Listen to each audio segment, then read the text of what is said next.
Yo, what's up mga akulot. So, andito ngayon ako sa Antipolo. Time check 8:52, mag-aalas 9 na ng gabi. Yan. Napaghatid ako rito sa Antipolo, lagpas ng Ogyo. Yan.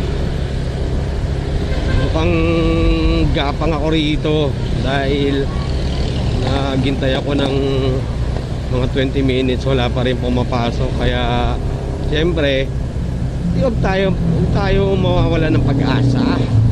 Siyempre gapang lang tayo, dahan-dahan, dahil sigurado makakuha tayo ng pababa nito. Pero kaya ako rin naman din kinuha tong booking na papunta rito para mag-relax ng konti, kasi malamig dito mga akulot. Kaya siyempre gapang-gapang muna tayo.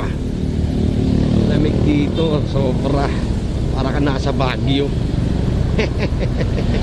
Yan, shoutout sa mga kapwa nating bikers na bumabakbak ng gabi. Yan, ang mga panggabi na tinatawag na vampira. Yan, shoutout sa inyo. Ingat kayo palagi. Siyempre, hindi natin alam kung anong pwedeng mangyari sa oras ng gabi. Kaya kailangan maging mabusisi. Yan, mabusisi sa mga isasakay natin, syempre, dahil hindi mo alam ang pwedeng mangyari ora mismo. Yeah. Alright. Kaya lagi tayong mag-iingat sa kalsada, laging magdasal mga kulot bago umalis ng bahay.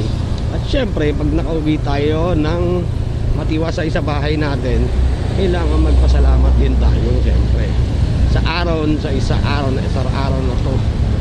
Diba? Dahil ligtas tayong nakaalis, ligtas din tayong nakabalik at nakauwi. Dahil syempre, alam naman natin may naghihintay sa atin, diba? Alright. So, hanggang ngayon wala pa rin pumapasok. Pero gapang pa rin tayo mga akulot. Syempre, wala ng pag-asa. Syempre, gapang-gapang lang muna, diba? Medyo alanganin na kasi yung oras dahil uwian dito eh.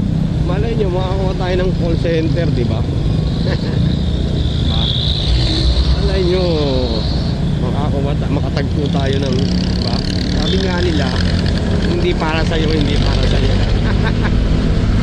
Diba? Umugot pa si kulot. Alright. So, update ko kayo mamaya mga guys, mga kulot. Update ko kayo kung makakakuha ako ng booking, ha. Alright. Peace.